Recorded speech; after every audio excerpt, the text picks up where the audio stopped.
Father, we want to thank you for another day, for another transformational session, for us to be able to see ourselves in the light that you have made us, in what you have designed us to be in our DNA. We thank you for our guests, and we thank you for the participants that are on the line.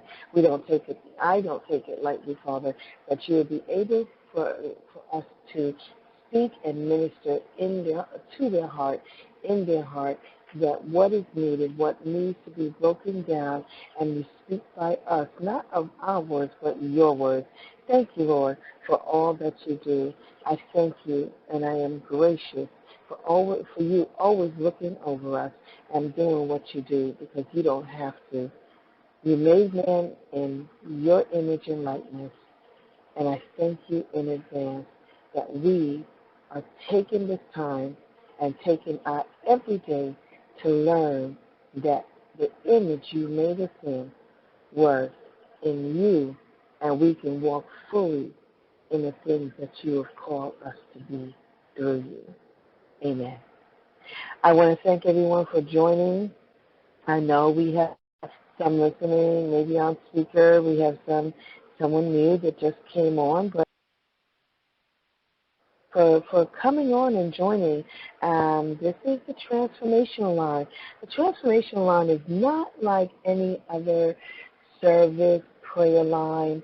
And what we do is not try to put religion or force religion on you, but to know that we live in a spirit. And the spirit is a spiritual being, as we always say, having a human experience, but we're so far from that experience in our everyday life and everyday growing up that we never get the opportunity to truly know and be who we are. So we're kind of like retransforming ourselves, and this is what this line is for.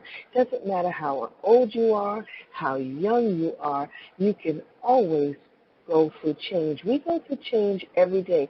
Change is a part of our life, and regardless we don't want to change, everything around us change, everything inside us change, everything outside us change.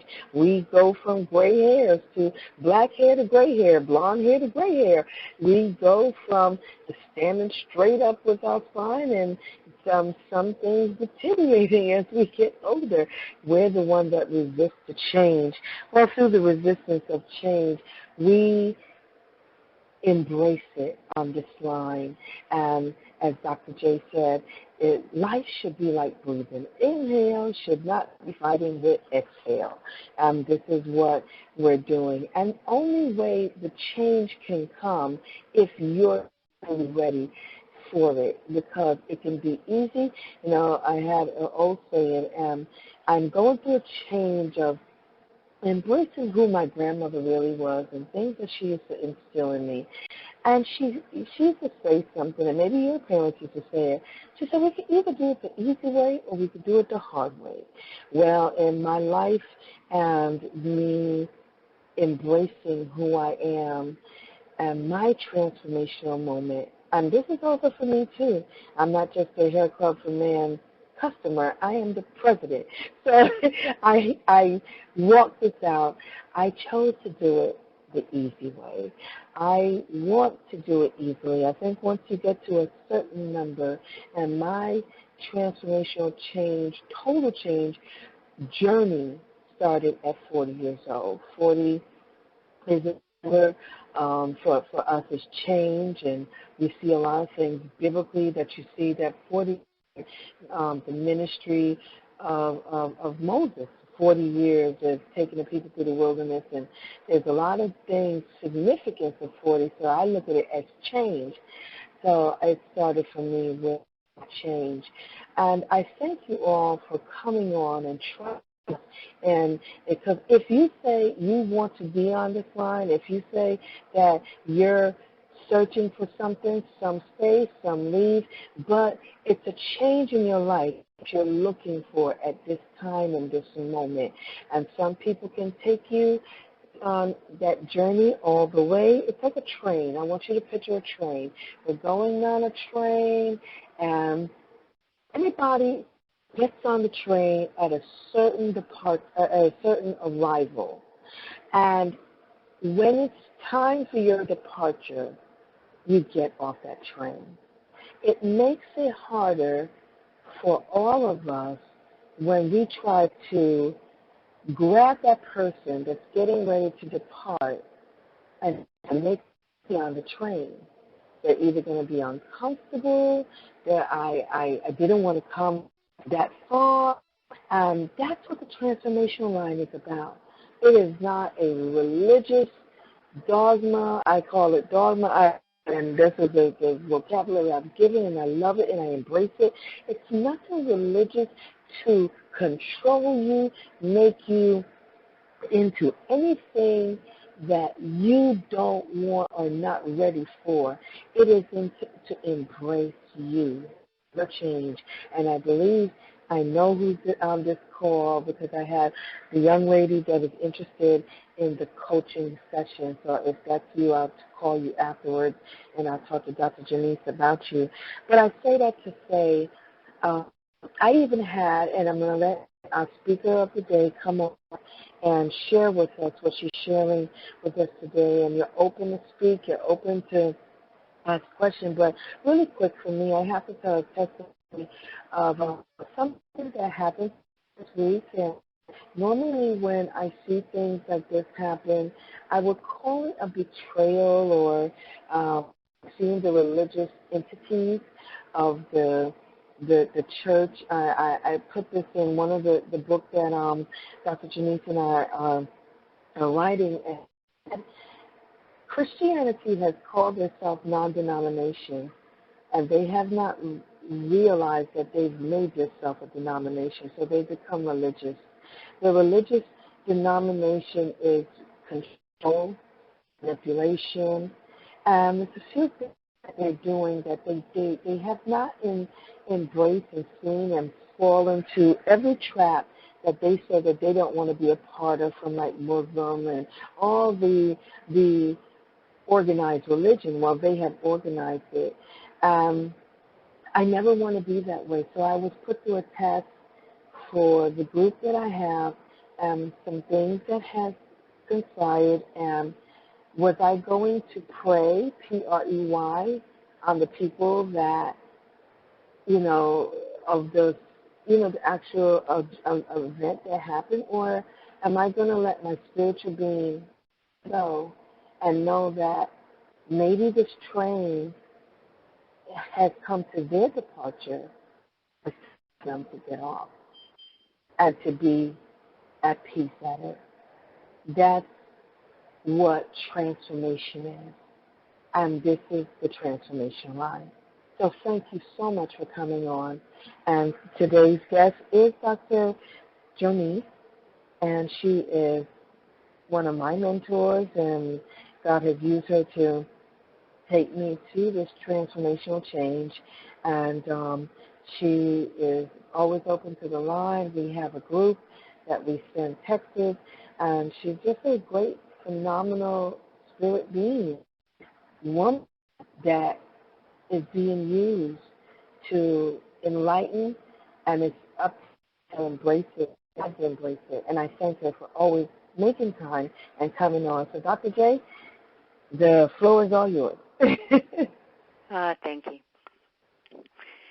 Thank you, guys. I know I spoke last Sunday, and I told you, hey, grab your piece of paper because you didn't want to miss that, right? Well, this week, all I want you to do is sit down, grab another cup of coffee, cross your legs, and just listen. This is a coffee and conversation moment.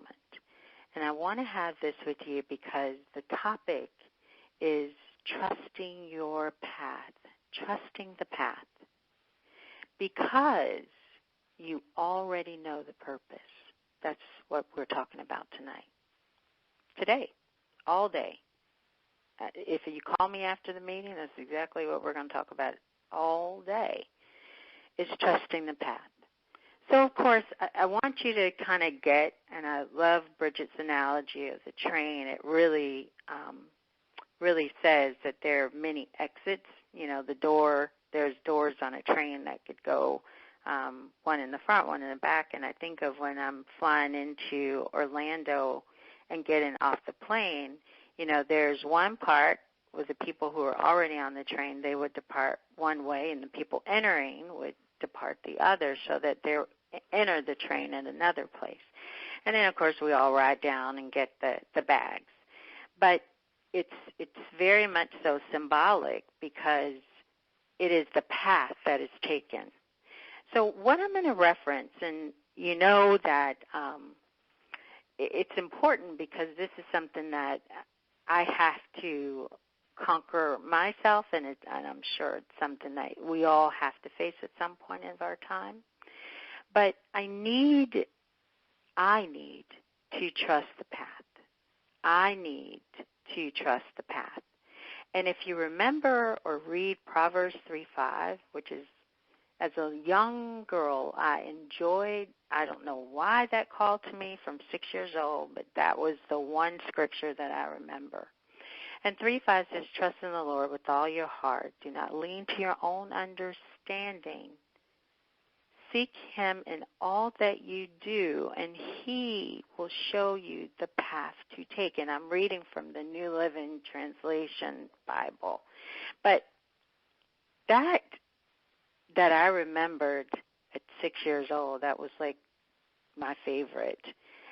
It's really talking and going to play to what we have, what I'm talking about today is trusting the path.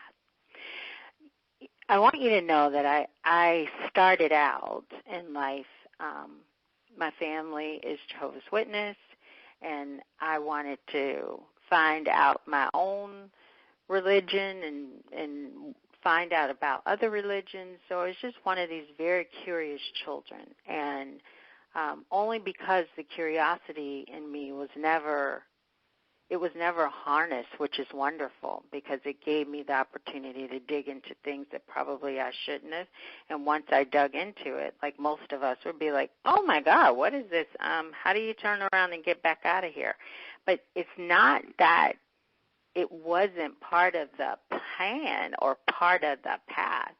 It's just what I needed to do to become who I was supposed to become, and then absolutely fulfill that design purpose in my life, right?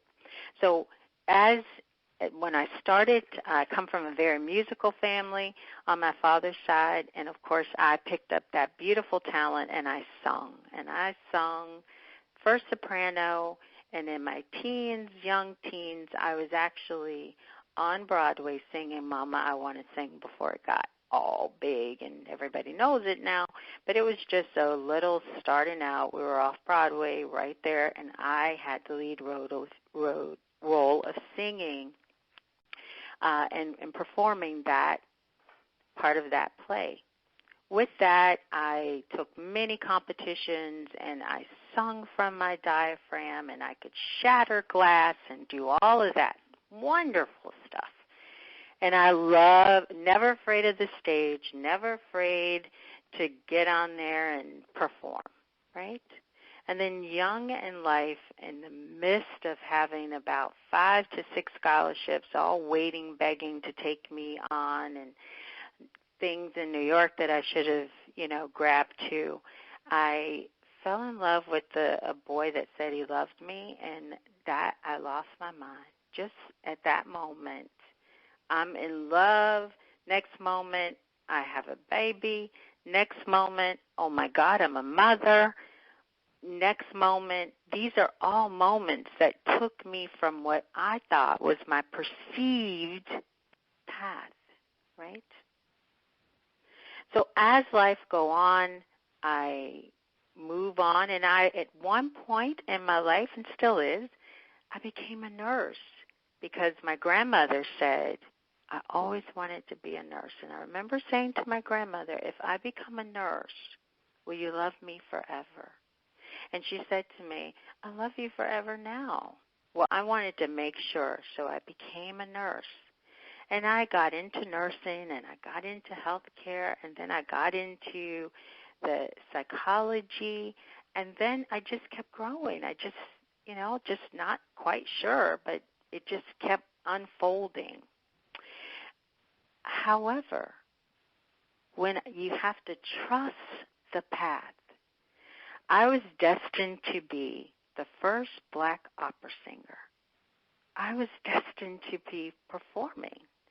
I wanted to be on stage, but do you know what wanted to be on stage? It was my ego that wanted to be on stage because I liked the attention that I got when I sang.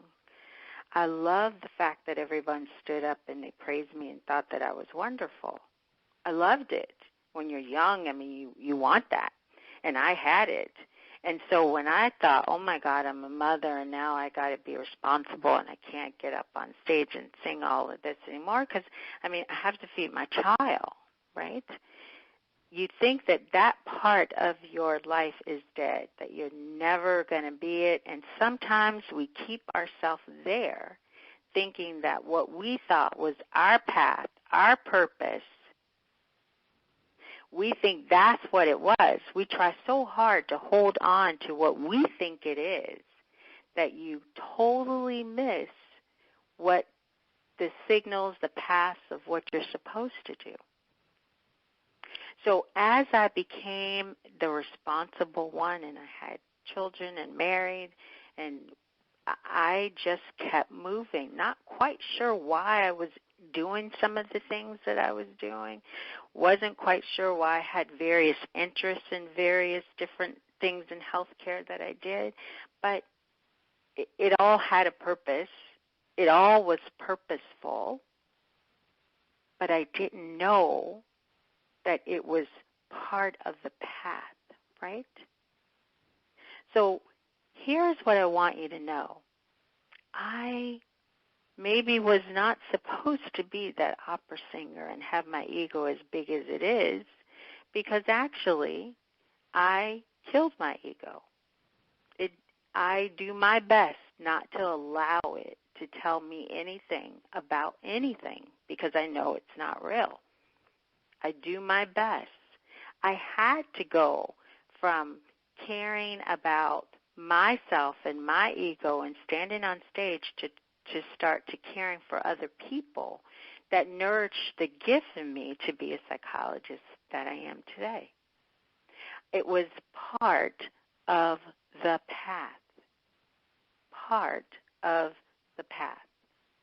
When I finally started to realize something in me was changing, I didn't realize that I needed to accept every experience that this human being in me that would take in, that those experiences were all purposeful to help me to fulfill my purpose. See, the one thing that we don't really talk about is everyone likes to sell you your purpose. They want to sell it to you. You think you know what it is, and when you think you know what it is, then they'll sell it to you quickly sell you your purpose. And then you end up adopting someone else's purpose, and then later in life you start to figure out, hey, this really isn't rewarding. And that's because when you feel that, say, this isn't rewarding and it's not giving you what you thought you would need, that's where you need to really sit and get to that point of purpose. But believe it or not, whether you're consciously aware or consciously aware, unconsciously and unconsciously, you know your purpose already. You know it.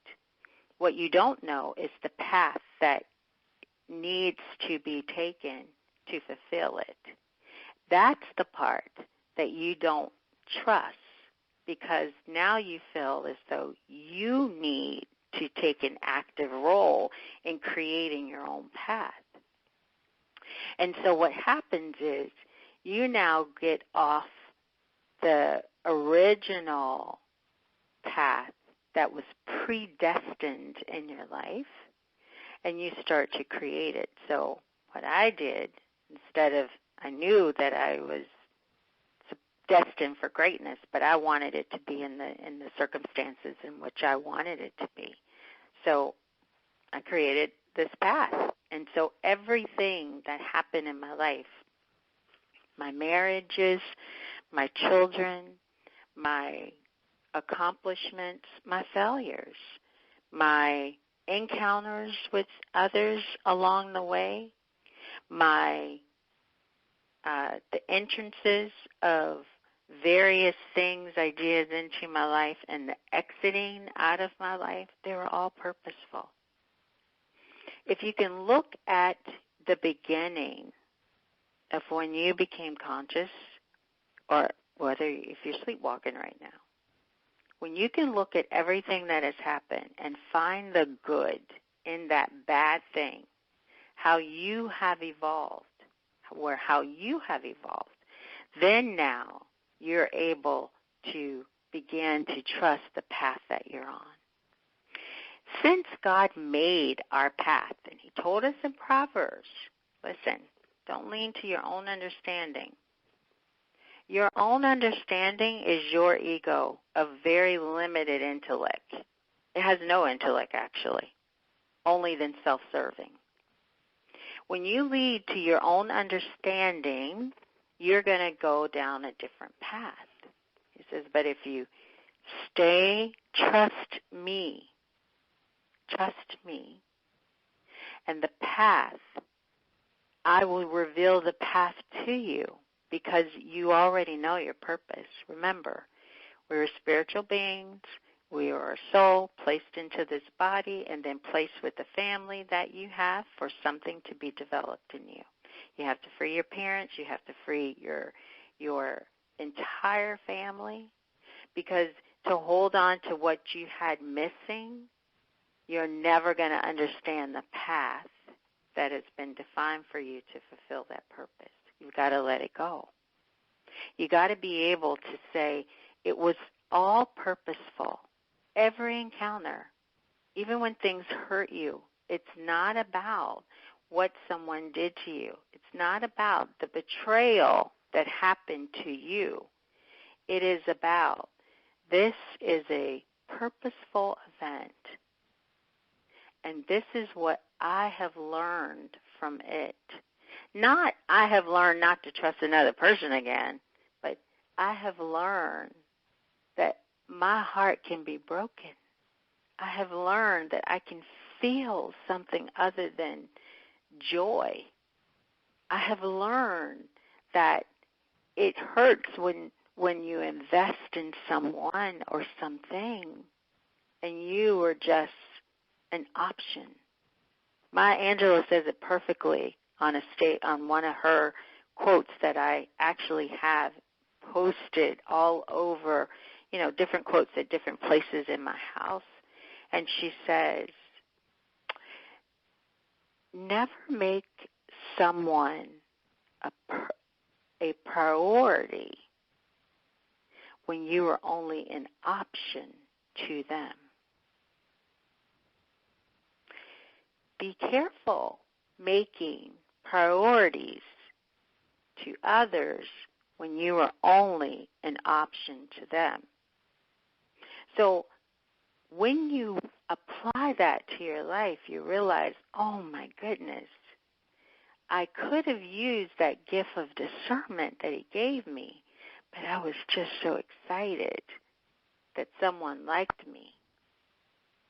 Because on Facebook, they always want you to like a picture, like something. And then the next thing they do is be my friend. I'm not on Facebook, but it sounds like the most juvenile thing I've ever seen in my life. Be my friend and like me. That's what I did in first grade. When I sent a note, do you like me? Check yes or no. It just sounds like what is this? And what it creates is this illusion, the falseness of the illusion, which is your ego and everything. So you get hurt when someone, I guess it's defriend or I don't know, when they're not your friend anymore. Now you're disappointed and you have to talk about why they took you off from being their friend. I'll give you a little clue. When you like you, instead of liking something of someone else, when you like you, when you befriend you, it won't matter who likes you and don't like you, who befriends you and won't befriend you. You then realize the moment that you like you, you befriend you, that everything is purposeful. Every encounter, every departure, every pain that you felt, it's purposeful. Every joy that you felt, it was purposeful. Everything in life is part of that plan. And if you remember in the Bible in Romans, God said, everything works for those who love the Lord. He didn't just say the good. He said everything. Because the key message is love. Everything works. You have to trust the path, even though you don't know what it is. You can't make a mistake as you're going down the path. What happens as you go down the path, it gets illuminated and lightened with different encounters of people, places, and things. When you're ready for it, it will be suddenly available for you, and you will be able to receive it. If you give it to you too early, you won't be able to receive it, and you'll reject it before it had the proper time and place. So timing is everything. Timing is everything. Timing comes with trusting the path. Love is what is required. Unconditional love is required. So when you have some things that you haven't dealt with, when you have to go and seek out to get all of the external approval, accolades, then of course those are the things that you actually pull on. My ego died a long time ago. You can all call me JuaNese. Dr. Williams and Dr. J, and believe me, that's what you want to call me. That is not required. It was a time in my life that no one could address me other than saying Dr. Williams. Can you believe that? That's how big my ego was. I don't have one anymore. The most important thing in my life departed 8 years ago, nearly 9 years ago. And when my mother departed from me, having a title suddenly didn't mean a damn thing. Having a degree hang on the wall meant nothing.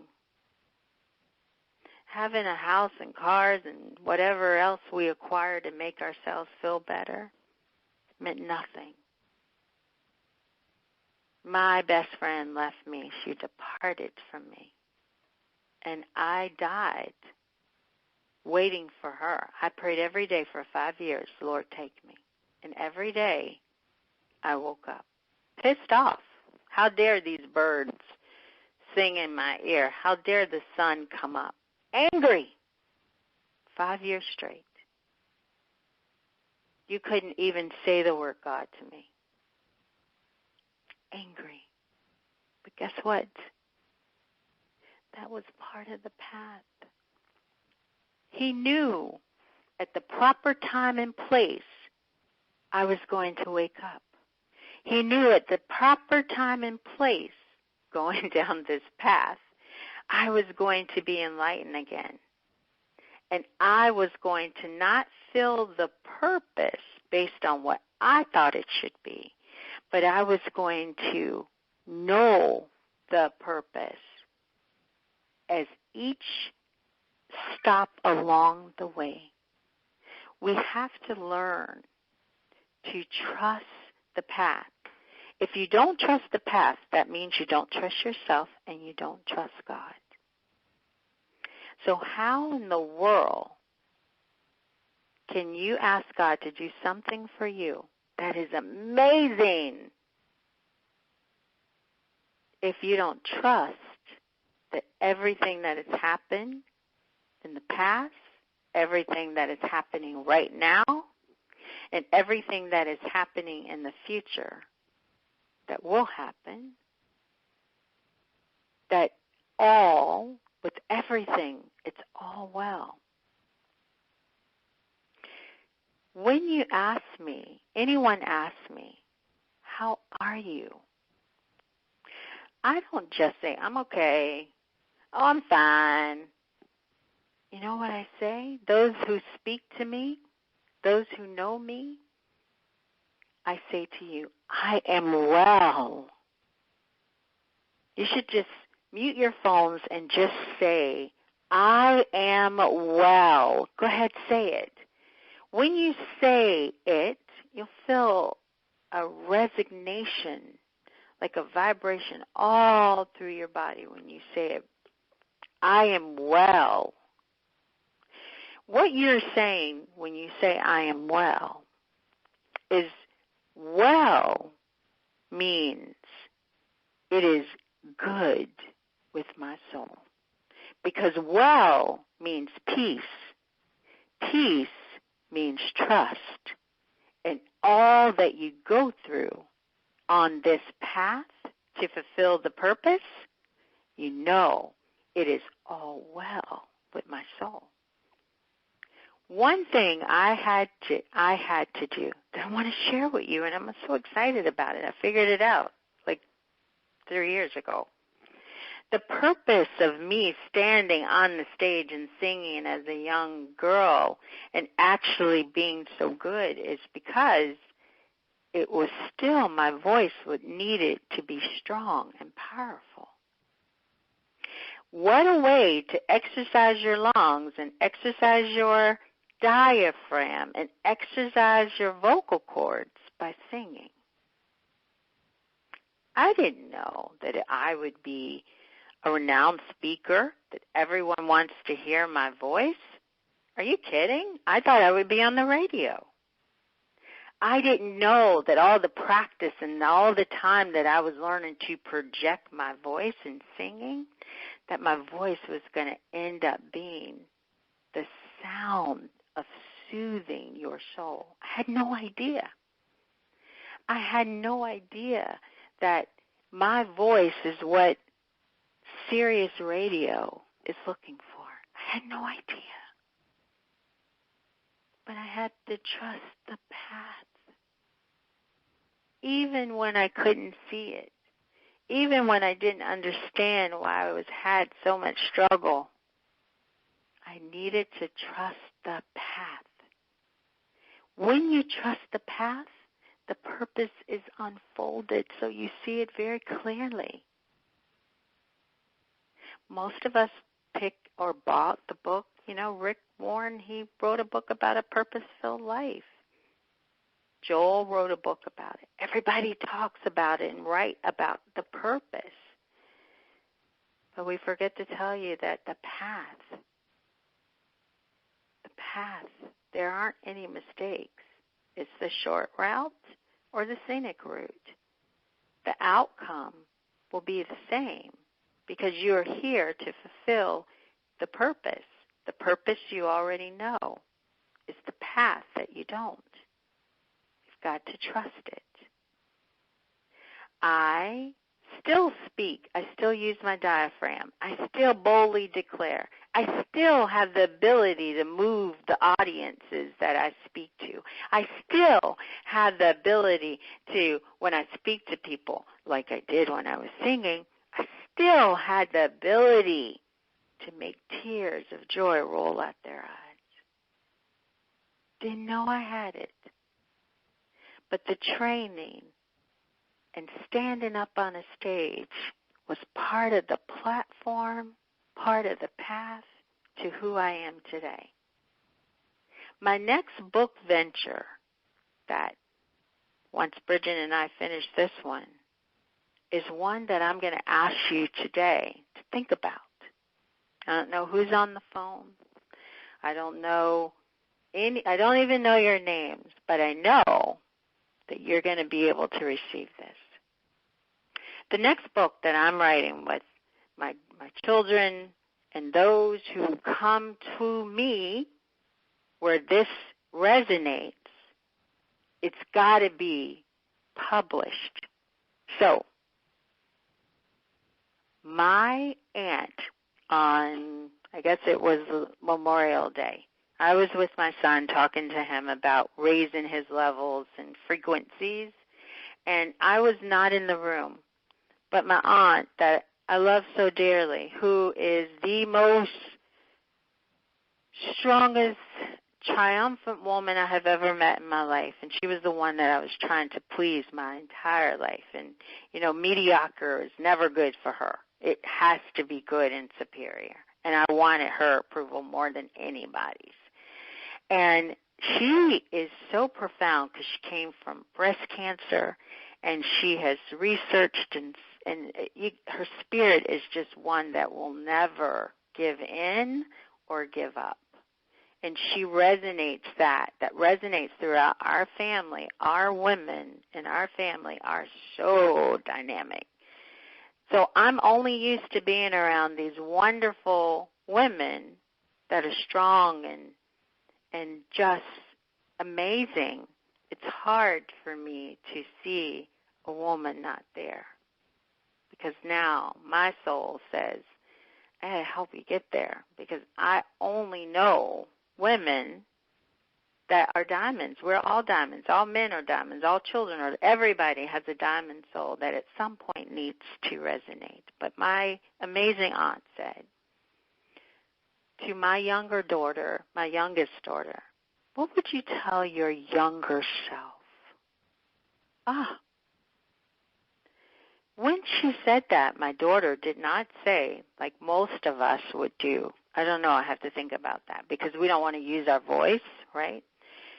That little girl just started railing out things that she would say to her younger self, which inspired me to write the next book titled My Younger Self. What would you say to your younger self, everyone on this line, if you had to write a letter to your younger self? What would it be? Are you going to give them summaries? Oh, believe in yourself, that broad statement? Or are you going to give details? Are you going to say, make a left at the fort, or just say, travel to Orlando? Get in the car, crank up the car, and go. There's going to be many things along the path that you wish you had, that you could have trusted. What would you say to your younger self? Whatever you say to your younger self, however you summarize that, the moment that you realize that there is a younger self in you, I don't care if you're 21, there's a younger self that's out there that needs your playbook of how to make it to 21. If you are 50, there's a younger self out there that needs your playbook of how to make it to 50. You're never too young and you're never too old. But what you have to do is you've got to trust that the path that you were on is fulfilling your purpose. And all the mistakes that you continuously beat yourself up over the head, that you continuously drink yourself to numb it, that you smoke it to numb it. You can't tell your younger self to do that, can you? What you can do is find peace with it. Find peace within you. And it starts with saying, I am well. And it is well with my soul. When you get in a place where you can now be a well-being, a spiritual well-being, having human experiences, You no longer has distrust for people, yourself, or God. When you get there, that's when you know you have found your purpose. You have found your purpose. You're there because you no longer have anything other than love. Unconditional love. Even for the ones that you think violated you, betrayed you, all of those things, you have love. Because I am well.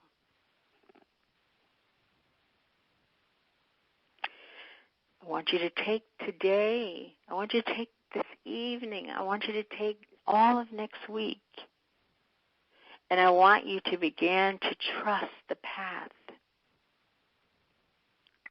And I'm just going to leave a couple stop signs, little notes along the way as you trust the path. The path requires 100% participation. There are no part-time positions in life. You don't get to whine and complain about the life that God gave you.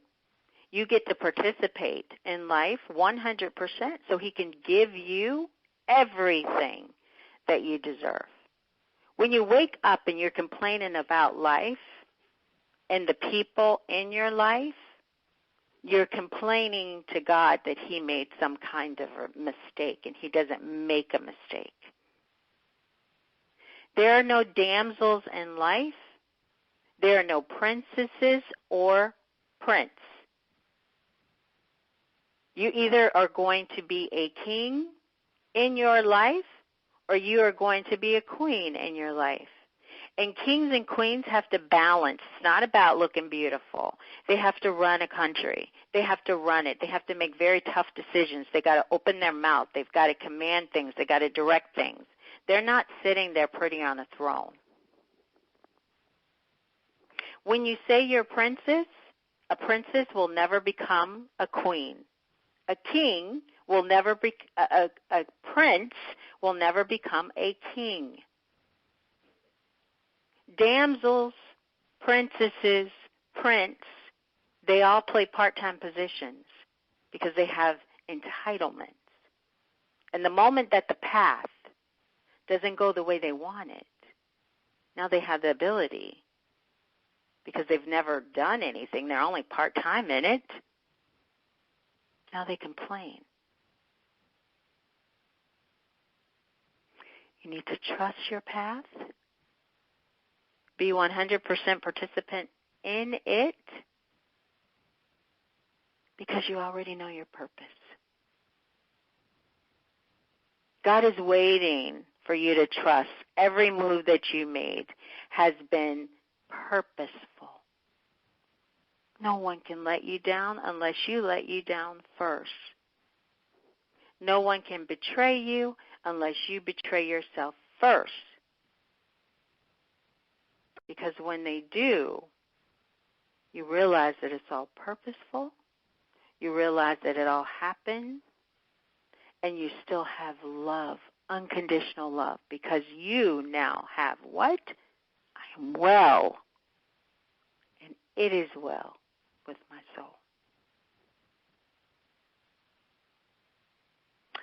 As I finish up, I want you to all know, as I have reminded you several times,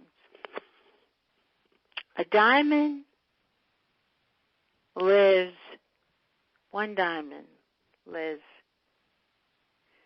20 tons of rock buried on top of it. And it takes a lot. And it held 20 tons on top of it. The pressure, can you imagine?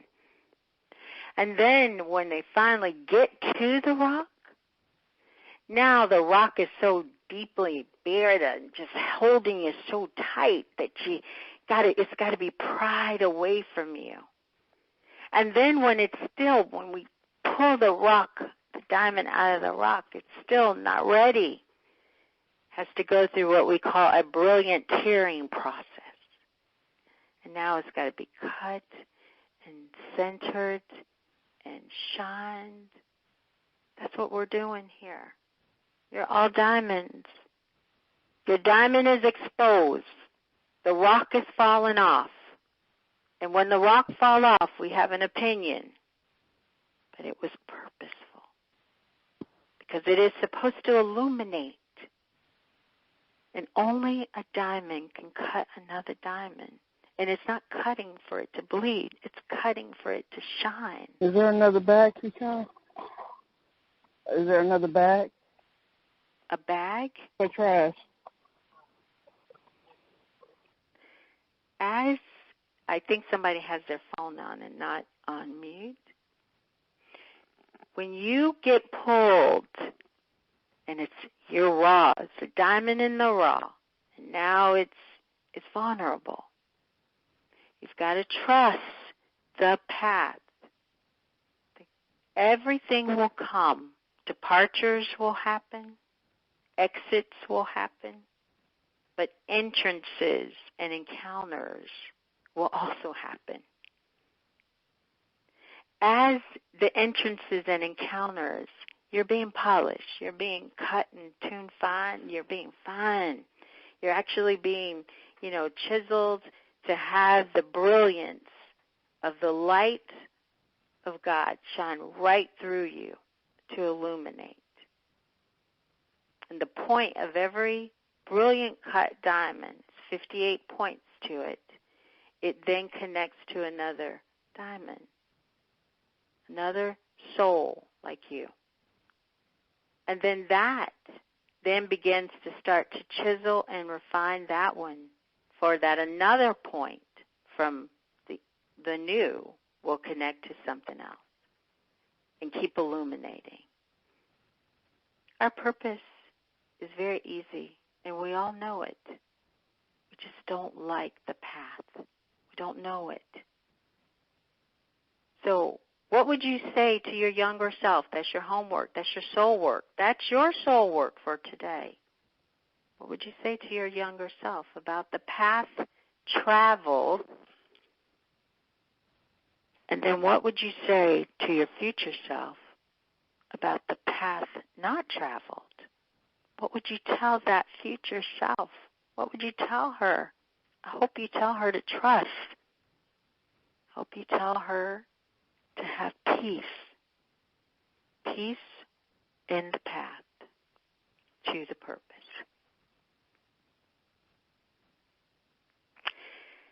I hope this was helpful. I have disclosed and shared things with you. I will talk your ears off if any of you called me. I'll tell you so much, you'll probably say, this girl could just keep going forever. And I can. Because in order for me to grow and for me to have honest, authentic relationships requires full transparency of me. I'm not perfect. I made many mistakes. I don't beat myself up over them anymore. I am well. It is all peace within my soul. So as I leave you, I'll give it back to Bridget. I want you to ponder on those things. I want you to think about it. And today I want you to change your thoughts, change your voice. Use your diaphragm. Speak your truth. Believe in your truth. And when you can't, then just go in the bathroom. Use your diaphragm and say, I am well. It resonates. And I promise you, you give off a totally different frequency that the universe will respond to. Thank you again for letting me come into your home, your heart, your soul, just for a conversation. Bridget, I give it back to you. Awesome. That was wonderful. I told you that she always made me think. I was just typing away. I don't know who was just not taking notes, but I was just typing away.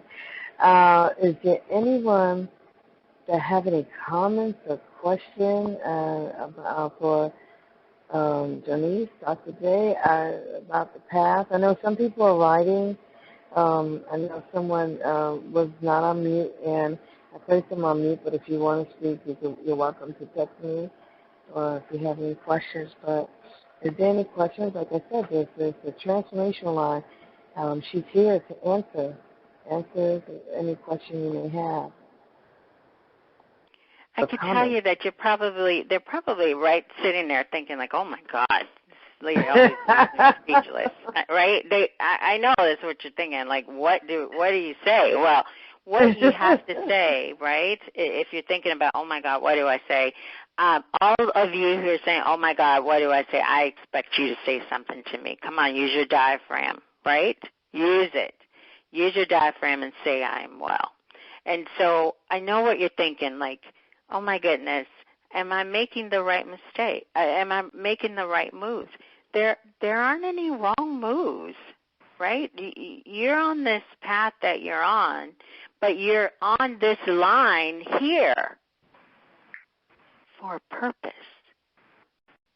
You heard this today for a purpose. So don't worry about what happened yesterday. Forgive it. Forgive you. Love you. Like you. Start off with like. I'm gonna be even more, like, tell you everything. I had my hair done on Saturday, and I actually told my hairdresser, who Sharon has been taking care of me for 15 years. I said, Sharon, I'm so pretty. She cracked up laughing. She says, you just figured that out? I said, I did. She says, that's a shame, right?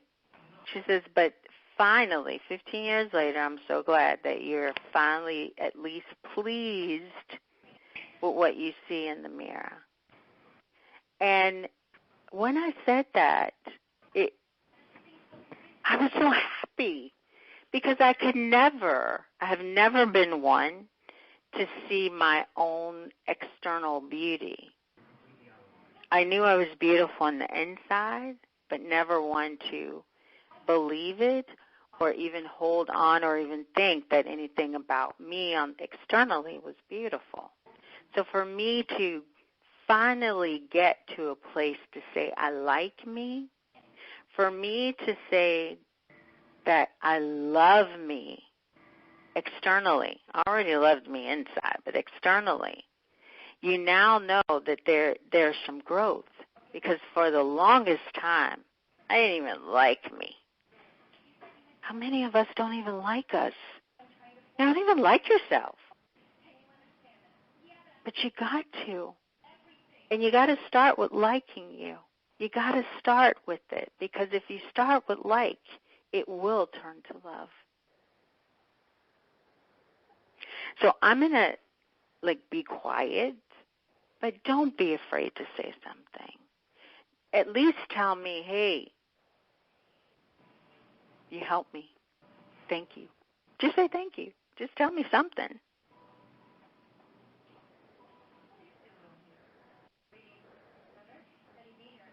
I have a mute. Thank you. Okay. Hello? Hi. Hello. I text that I wasn't going to say anything, but in a way I knew I would. I think I always draw that out. And I first want to say I am well. Very good. Didn't that feel good to say I'm well? I am well. When you were sharing your experience, it sounded like my life story, except you arrived, in that perfect place of healing from the experience. And I am going to continue forgiving myself. I think you brought out something very profound with what to do for the youth, because sometimes I think just to remove from the I don't know, self-destructive thoughts, when we're angry and anything that's negative. Right. For instead to say, because when we were coming up, we were taught, just praying for forgiveness, pray for forgiveness, whereas I think it would be well, I love that word, it would be well to pray affirming, in an affirming sense. I forgive myself. Instead of, forgive. I forgive myself for getting there, I think, is where healing is actually taking place, as the saying, know thyself. Coming to know, as you said, when someone injured us, we had first injured ourselves. So it's very important to then first forgive ourselves. So I really appreciate that message. Thank you so much. You're welcome. And I want you to know that it is well. Our God, our connection, doesn't know the word no for us. He only knows yes. It's you that create no. Void.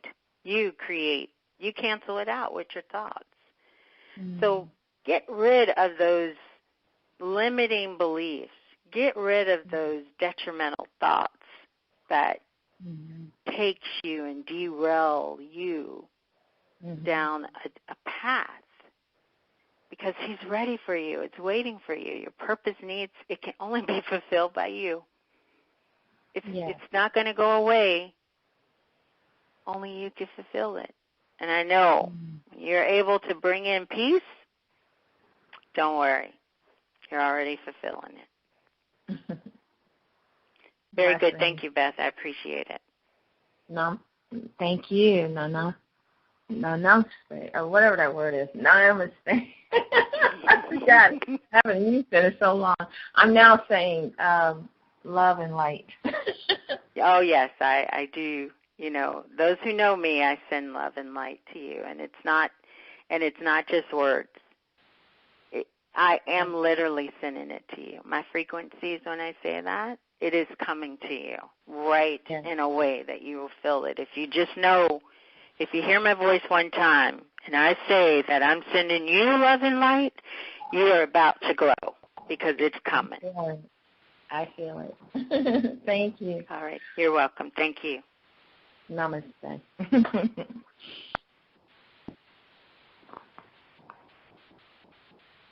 Is there anyone else? Yes. Can you hear me? It's Cynthia. Hey. Hi. Hi, Dr. J. Hey, Cint. Just careful. I just want to thank you, and that was an excellent message this morning. And I want to say that all is well with my soul. And it brought so much clarity to me, because, my childhood, we all experienced different things, growing up. But I forgave a long time ago. And for me to say all is well with my soul just brought so much clarity, as well as the path that I am currently on. And I just want to say thank you. Oh, Cint, thank you so much for even sharing that. We, our path and our soul, when you're able to just use your diaphragm, use your voice, which is the most powerful thing you have, is your voice, just to stand in front of what you felt inferior to your whole life and say, I am well. You're like, now they're going to think you probably need to be Baker acted somewhere, psych facility. But what you feel is amazing flow of God's love pouring into you at that moment. And I'm so glad that you can receive it. Absolutely. Thank you for sharing, and please drive careful. All right. So I'm finna mute myself again. Love you. Love you. Jenny, I want to share a quick testimony with the line. And it's a conversation we had this morning about my grandmother, and I think I shared it with Cynth, and when my opening about the transformational session really changed your insight of seeing things. And yesterday when I had the dream about my grandmother, and she's saying she wanted me dead, and I told her she was dead first, and she's like, yeah, and I want you dead too. I looked at it try to look at it in a spiritual aspect of the meaning of the fish, the meaning of the fish. Oh, what did,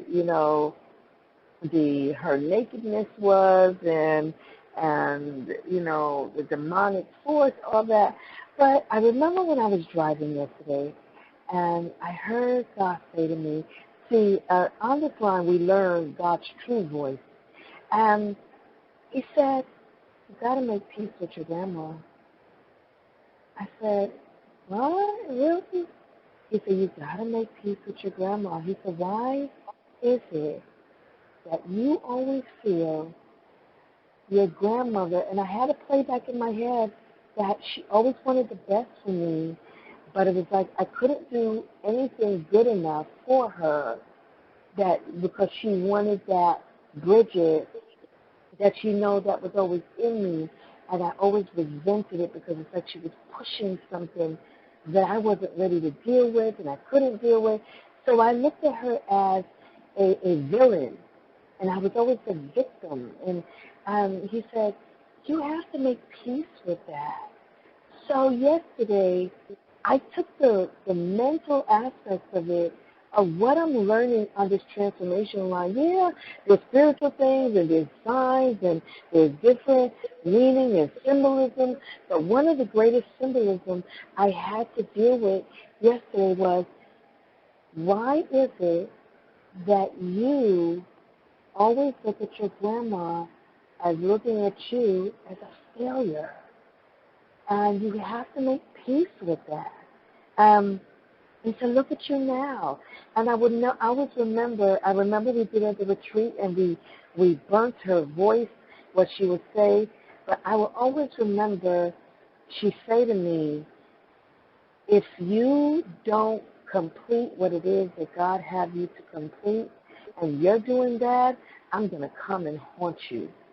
And those words always haunted me. And for me to actually see her again yesterday in the dream and not wanting to recognize her and look at her, and I said, you're dead, because I had to kill the voice, kill the negative voice for the positive voice to live. And I allowed my grandma not to now live in the negative aspect that I painted because I saw her through my hurt. But now I'm seeing her through my love. And now I can say, I'm at peace. I'm truly at peace, and all is well with her. I got chill bumps as you say that. I'm so grateful because it is well. There is peace. It's our own demons, our own made-up devils of our ego that we think are real. If you just apply love and then say, I am well, it goes away. Yeah. She didn't know how to love you the way that you felt that you needed her to love you. She loved you the best way she knew how.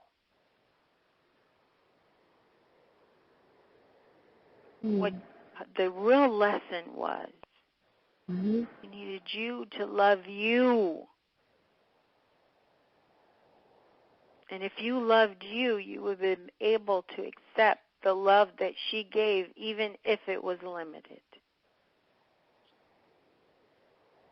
And now you can. Congratulations. You know, most of us never make it out of this world with peace.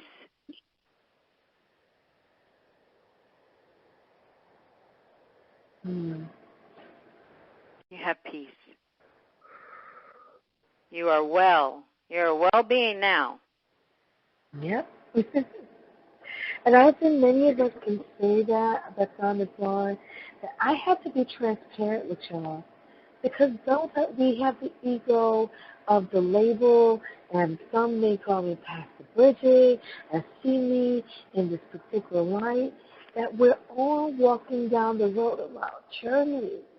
And we have to do our work. And, it's sad that Grandma had to come to me again and remind me. And I Band-Aided it. I cover it up.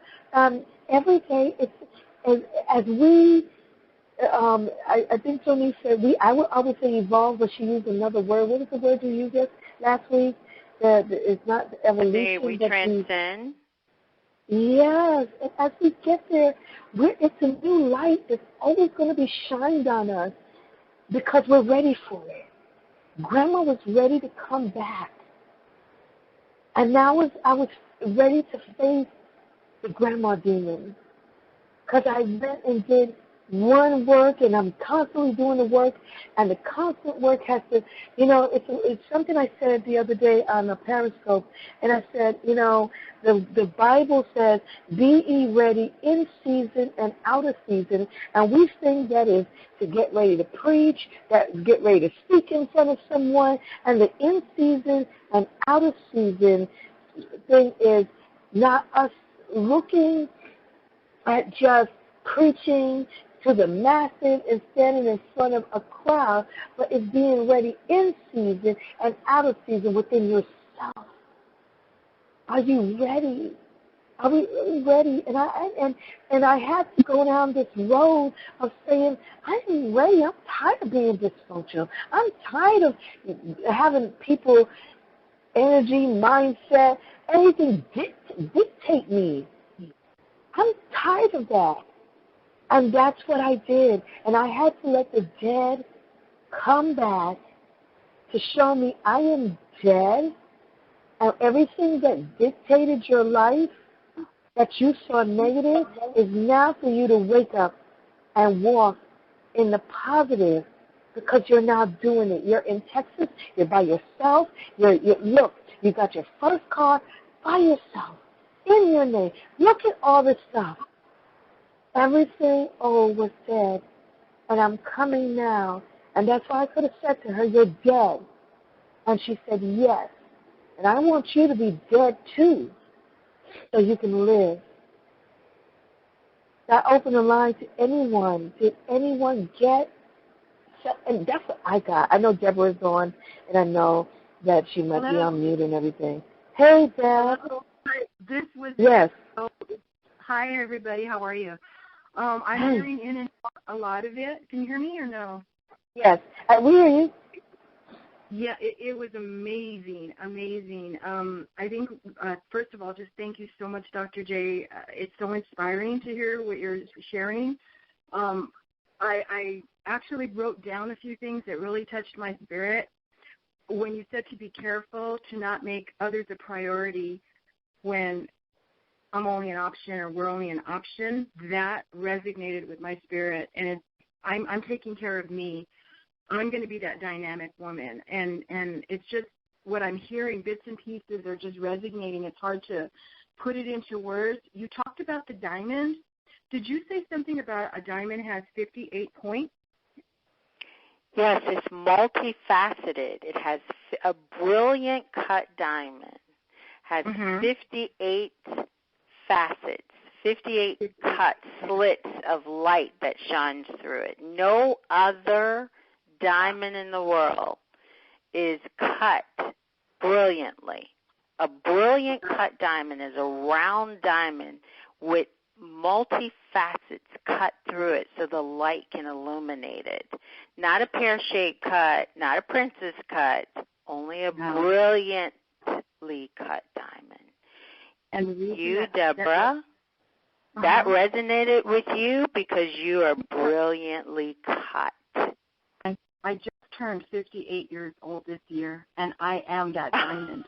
I was like, oh, my God, Lord, this is what you're telling me. I got like chills about it. I'm thinking, Lord, I'm 58. I just turned 58. And then the Lord said, this is your gift. This birthday, I didn't have anything, but this is everything. This is it. This is what it's all about. If I can get free, my family will be free, and we'll just walk in freedom. And I will be a dynamic woman. And the other thing that I heard was, I'm in tears right now. It's just, I can't see without my glasses though. But don't worry about it. You are already a dynamic woman. Not will be. I am. Come on. I need you to say it just like you said. I am well. I am dynamic. Say it. I am dynamic, and my voice. When you talked about your voice, I so relate to you because it's like, now I understand why the enemy wanted to take it away, because it's going to tell the truth and it's going to be heard. And I wanted to encourage you. You still sing opera, Dr. J. You just gave us the greatest symphony that I've ever heard. I mean, it comes out in a symphony, and it's like, oh my God. It was the frequency that comes in it, and it lands on the people. It'll each person, like, it'll hit us differently, but I'm just amazed, and then I also wanted to thank so much Pastor Bridget. As you were talking, Pastor Bridget, I understand why you love Marvel comics and all the comics, because you are the greatest superhero. And that's what God is truly doing, is making you the greatest superhero. You are the hero. And there's, like, you were talking about the villains in this, but you're the greatest superhero because you've allowed yourself to be used by God, to be supernaturally used for his people, for his glory, and sheep will beget sheep. Like, we will become healthy, and we will be able to help others. And today, I'm on vacation, but this was my, oh, my God moment. 58 points, fastest. I'm like, that is today, and there's such an excitement. And all is well. I'm so grateful. All is well. All is well. Thank you very much. You're welcome. Okay. I think we're all choked up. I just can't, the tears just can't rolling down. Everyone's choked up. Is there anyone else that has anything else to say? The line is open. Go ahead. This is Denise. And hi, Pastor Bridget. Hi. Hello. It's always just awesome to hear you. How you doing, Dr. J? I'm good, darling. How about you? Well, I hear you crying, so talk to me. The thing that messed me up, and I stay messed up, is you said right to your younger self, I am terrified to even think about saying something to my younger self, and even if I can't say something to my younger self, and then to turn around and try to talk to my future self is another craziness. I thank God for Pastor Bridget and my good friend Cynthia, because it's almost like they're propping me up on both sides. And I don't let them see where I'm at because I'm ashamed. And I'm tired. I'm tired of being in this messed up place. How do I get out of here? I'm a person who, you ask me how I'm doing, I'm either blessed or I am well. And I realized today after listening to the message that when I say I am well, I'm suppressing. And as soon as the message come and open me up, this is where I am, and I'm tired. I'm tired of the failure. I'm tired of it all. And how do I get past all this? Because this is like these two different nations going on in me. And what I've learned from Cynthia and Pastor Bridget that I am great, and I know there's greatness in me, but as soon as you get to a certain place, it gets torn down again. So sometimes I want to say, well, I try it, but I have to try just to live, to keep living. So I don't understand anymore. I'm tired. And I know there's greatness. And I know that I'm an awesome woman of God. I know that there is wealth in me, and I know that there's invention in me. I know that I'm a speaker in me, and a teacher in me, and a prophet in me. I know that. So, start today. You said it was tough for you to even think about your younger self, to even, what would you say to her? So what you have to do right now is in meditation, go back and find her where you dropped her off. You got to go back where you dropped her off and said that she couldn't come on this journey with you because you need her now, honey. See, when you drop off or try to leave behind that part of you that you want to forget, it ain't going nowhere. It's still coming. But you got to go back. Go back to where she was. She is either where she was either crawled up in a corner crying, she's in a room with the door closed crying. You go back. She's a young girl. She's young. Go back and find her. Go back, wrap your arms around her and say, come on, I'm so sorry for leaving you here. Wrap your arms around her and say, I got so much to tell you. I got so much to share with you. I got so much to give you. That's where you have to go. And whoever caused her pain, forgive them. Give them love. But you got to find her. Pastor Bridget sent, and nobody else on this line can find her but you. You know where you dropped her off at. Because you felt that she was an embarrassment and she's what you used to be. No. You need her. She is you. She has evolved. Get her. Go get her and tell her you're sorry for abandoning her. And tell her you will never leave her again. And tell her this is what we've accomplished. This is what we went through. I could tell you now as my younger self what I did, and I can accept it as part of the past. I can trust it because it was part of the past. Because I know my purpose. You just said you have value. You know it. You know the purpose. But you can't go any farther until you go get her and bring her with you because we need her. It's her that will connect to the other people just like you, just like her. We think when we find God and we find our path in life that we want to somehow put a veil or blanket over our past. It is the past that takes us into our purpose. You have to embrace your mistakes. We all live by the Bible. Is the Bible perfect? No. It tells you the mistakes of others so that you can learn from them. Why do we think we get to a place that we now become holy and we can act like our stuff didn't happen? How can you relate to someone else if you're not willing to share and be transparent of your transgressions? The Bible is full of them. Go back and get her.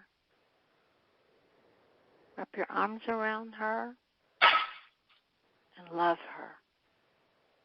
And whoever hurt her, forgive them. And all the ways you have beat yourself up and abused you and betrayed you, forgive you.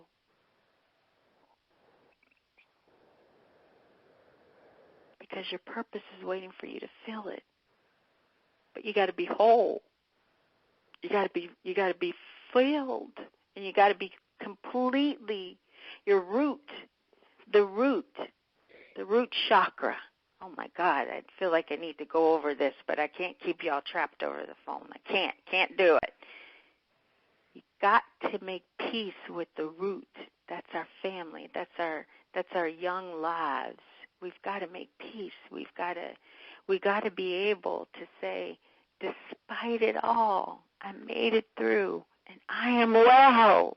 Let it resonate. Because the only person you're fooling, where you thought that you were saying it as a cover-up, the only person you were fooling was yourself. Everybody else could see it was just a blanket.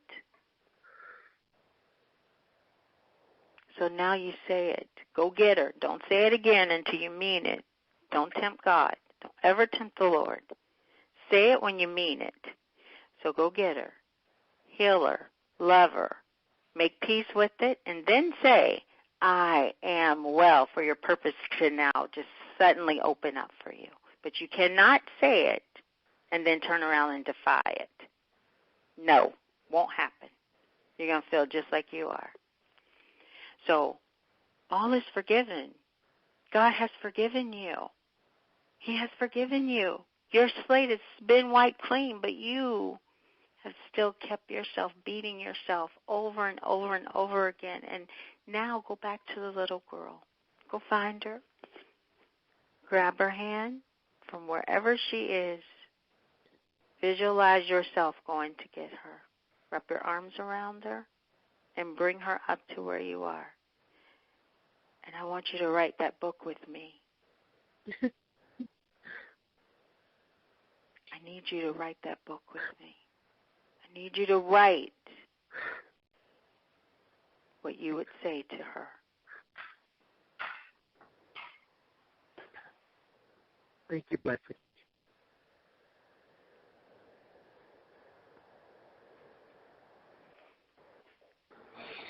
I tell you, if you all can see me, I'm not in the business of making nobody cry. I'm so sorry, guys. I am. But it was my soul, right? It's my soul pouring to you.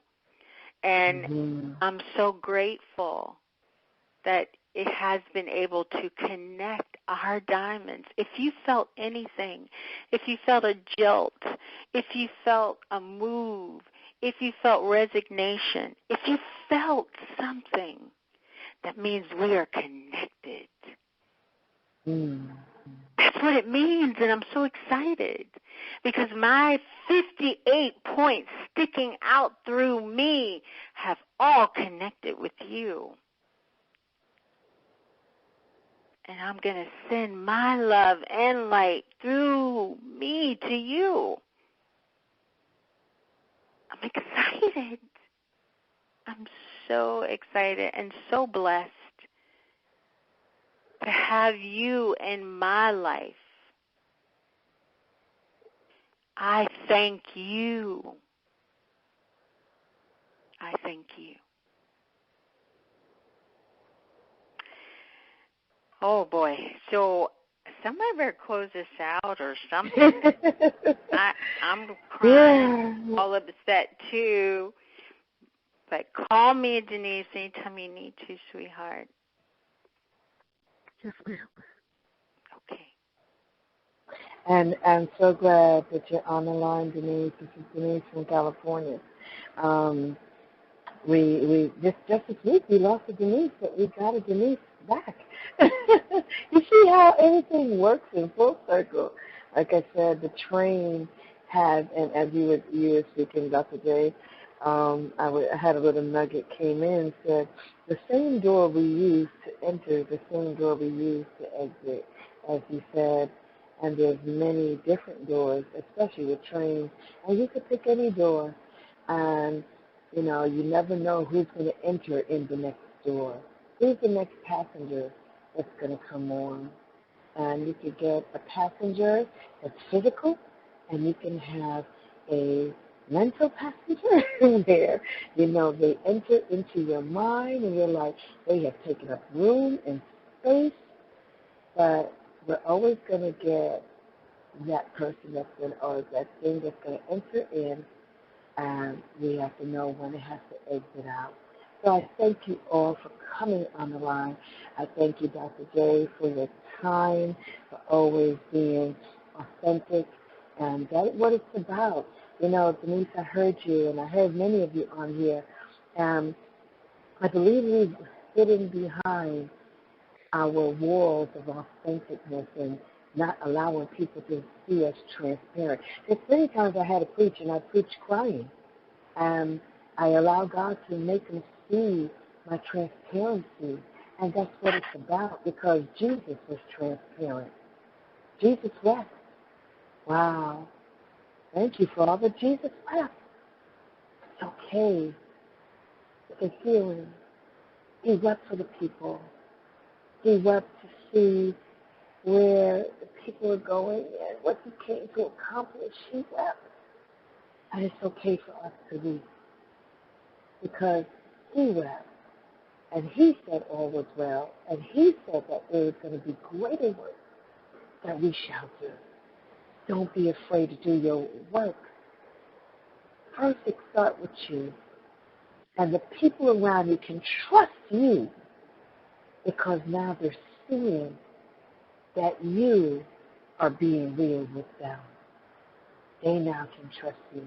And as you're trusting the God in you, God can say, now I can trust you with the people.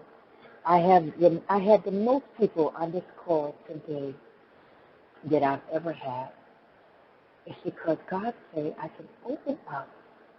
can open up the universe to you right now, Bridget, because I can trust you. I don't have to go slap you're going to get delivered and this and that, and you're going to get this, and start speaking in tongues and run people away. But all I had to do and bring someone that God has trusted in my life, and we be authentic with you and say, I'm going to open it up. Why do you think Oprah has millions of people? They used to get mad. The church used to get mad and say, Oprah got a church. Oprah got a church. It's a demon and it's a church. But why is it that God could trust Oprah? Why? Because she trusts the God in her. And that's what it's about. It's about stop running. I had some lesbian women. It's Gay Pride week, and this week I had some women in my car. They were my last ride. I was getting ready to go home, turned on my Uber app, and I've been ministering all day. It's just been beautiful. And I was talking to somebody. I think it was Cynthia. I said, girl, homosexual people are so happy. They are just so happy and gay. And I had the best fun driving yesterday. I had a ball with them, and they were just so happy, and it's like they found themselves. And I know many of us as Christians, and we look at the sin and all that, but I look at the person. I really looked at them as a person, and they said to me, the last ride said to me, so you're a pastor? I said, yeah, I don't know how we got in the conversation. And I said, yeah, you're my last ride and stuff, and I picked them up because they were all drunk. And she said, well, can you explain to me about your pastor and what you do? And by the time God broke it down, I didn't explain it to him. God explained it to her, the ones that was in the car. And I gave her my card, and she said, wow, I really want to check you out. And they were so amazed. And I said, you know, I am an unorthodox pastor. I'm not the basic, the regular pastor that you expect. And I see who you are and what you have to go through. And I don't put a title on the denomination and try to get a God that is me into you, but I try to teach you and show you the path of the God that has made you. He doesn't sound like us. He doesn't talk like us because we're dysfunctional. And we have made him up into where we want him to be. We have made him that little girl, that path that we put aside and say, God is pain, God is hate, and he's supposed to do it like that, and God didn't say that. And God's like, how y'all lying on me? And they're like, wow. What if now God placed them in my path to what was really what they're looking for, and whatever they chose, if it was drugs, if it was alcohol, whatever it is they chose to hide behind, I am that freedom. Because God can trust me to direct them and where they're truly supposed to go. I just want to leave that with y'all, and I think that's the greatest prayer right there, because it just communicated with God, and prayer is communication. And we don't have to get so holy and thou and thee and that, but like Jesus said, just have a conversation. Our Father who art in heaven, hallowed be thy name, thy kingdom come. Thy will be done in earth as it is in heaven. We just had our heavenly experience. I thank you for these earthly vessels, Father, to now walk the path that you have set and direct for us. Thank you, Dr. J. Thank you, all of you, for trusting and coming on. We'll see you again next week. Love you all.